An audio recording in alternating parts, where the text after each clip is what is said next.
Time for the 49ers Rush Podcast.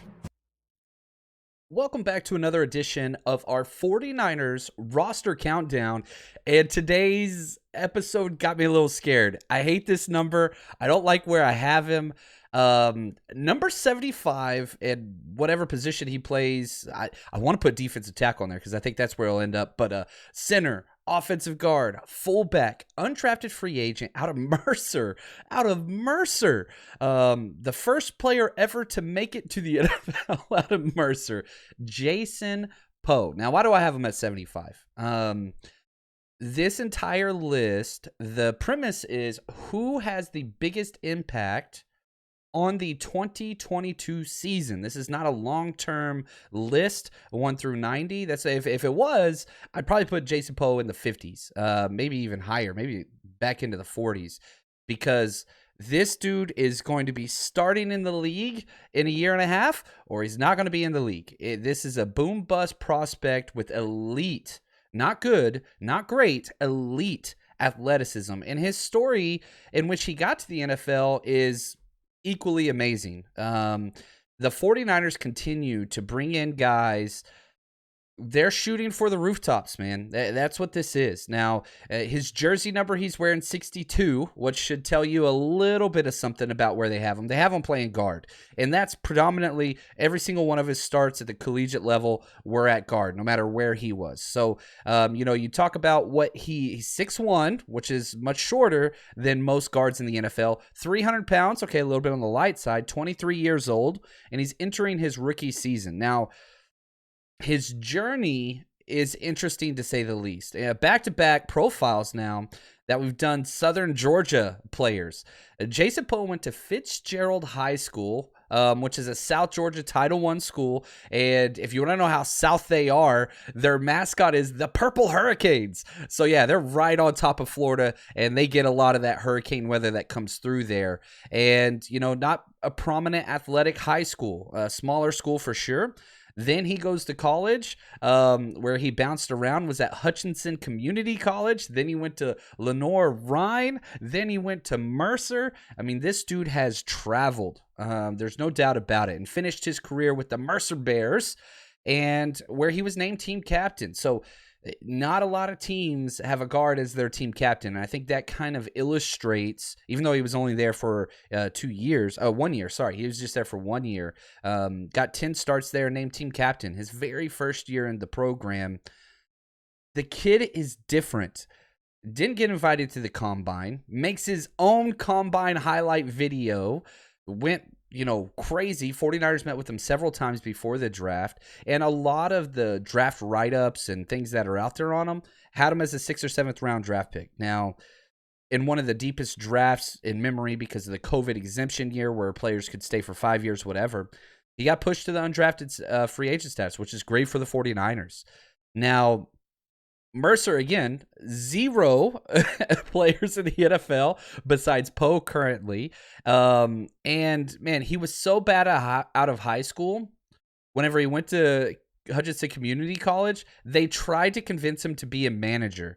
He's raw. Capital R-A-W. Raw. But, okay, let's counteract that.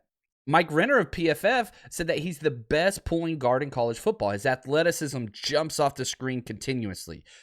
He's got a lot of work to do. There's no doubt about it. But the traits, which we'll get to in a second, I want to say shout out to our boys who always put this together. They put on there would be an excellent candidate for American Ninja Warrior at 300 pounds. I mean, he is fascinating, can throw, can catch, can run routes, can kind of do everything. And if you look at what he's able to do, look at bench press reps, 34. Dude's a beast. Dude is a beast. 40-yard dash. He ran a 4.89 at 300 pounds. 3 cones, 7.44. Vertical, 31.5 inches. The dude is just dynamite packed into, I don't know, like Kyle Juszczyk, for example, right? Ran a 4.77. Poe ran a 4.89 at 300 pounds. So he's bringing an additional 55 pounds and, a tenth slower. Now, fullback, he's going to get some work there. There's no doubt about it. Maybe not this year. I think he's going to have to make the roster as a guard. And who knows, maybe he could be an extra blocking tight end and tackle over situations. He could do fullback work if you wanted to in certain running games, goal line situations. I don't think he's going to be an every down fullback, but I'm not telling him he can't. Now, again, let's go through his kind of stats, resume, and whatever, which is guard. They're pretty difficult to get, right? He's got 37 career starts, all at right guard. So is he somebody that could play left guard? Where's he going to fit there? He had 27 starts at Renord Rhine and Hutchinson Community College and 10 at Mercer. And the coach's tape tells me this. And again, super coachable. Dude is just vying to learn. And whenever they asked Trent Williams in the press conference about him, it's the biggest smile I've ever seen on Trent Williams' face. He loved working with this kid. One of the most fluid athletes in year one of the NFL. Like, if he makes it, it's because of athleticism and fluidity, right? So it's not just that he's athletic. Like Mike Renner said, the best pulling guard in the draft. Guess what? Shanahan in the zone system and all that kind of stuff, he gets there. Now, he's got a lot of work. Got to work on knee bend. Right off the bat, just watching 2 to 3 clips, I'm like, wait a second, what's he doing there? Because a good guard will bend at the knees and sink in the seat, right? Sit on the bucket. That's what we would tell him. Like, sit on a bucket. Get your butt down. That's where your anchor and your power will come from. He's a waist bender. Not good. You lose leverage. You lose balance. All those things. Again, more testament to Jason Poe being raw. Can it be corrected? 100% it can. But yeah, right now plays way too high and got to fix that. Bend the knees, not the waist, and very heavy-handed. 34 bench press reps at 225 pounds. That's a testament to that. But when he gets his hands on people, it's violent. This dude is violent. Now, some of the mundane plays kind of leaves a lot to be wanting, but his highlight reel is incredible. It's just like, the simple down blocks and whatever else. Like, he's got to get some stuff. He's got to learn to anchor a little bit better. But all of the traits that you need are there. And for a 6'1" guard to have in your notes, man, plays too high, it just tells you it's a project player at best. And I love this kid. What's it look like long-term for him? Again, this list is to determine help and importance to the 2022 season. That's why I got him at 75. I mean, he's got so many guys in front of him at the guard position. So many guys. I just do not see a way for him to make the active 53-man roster as a guard. Now, perhaps in training camp, they get him working fullback, they get him working tight end, they get him working goal line packages, whatever. But is that somebody that you can keep on your roster for somebody that's going to play 3 to 4 games? Maybe, right? I don't think that it is. Not yet, especially with the 49ers and their defensive line depth. Are you going to drop a defensive tackle or a defensive end so that you can keep Poe as a third-string guard and, 2 play? I don't know. I don't see it. The fact that he's an undrafted free agent lets me think that you could probably slip this kid in on the practice squad, and that's where he should be. Again, if this was long-term impact, he'd be in the 50s. But I just cannot see him finding his way onto the field at either guard position in 2022. Even if there's 1 or 2 injuries, I still don't see it. The amount of guards on this team is baffling. Now, we'll see. Will they work him out at center? Will they work him out?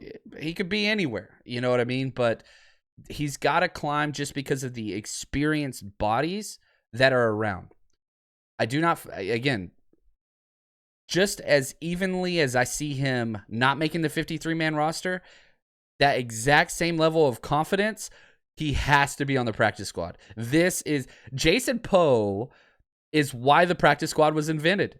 You got to keep this kid. You got to keep him. So I don't think he makes it, but I think practice squad is where he belongs. And, man, starter next year perhaps, who knows? But he's going to be fun to watch. He's going to be a fan favorite. And once we get some NFL tape on him in the preseason, that's going to be very telling. So, again, we got him number 75. And this one could come back to bite me, and I hope it does. I really, really do, because he's a fun kid and just fun to watch. He's a Madden-created character. There's no doubt about it. So, number 75, Jason Poe. Man, I hope I ate my words on this one. Anyway, we're going to keep going. Thanks again to Josh and Anthony, the executive producers of this series. Man, this is a fun time.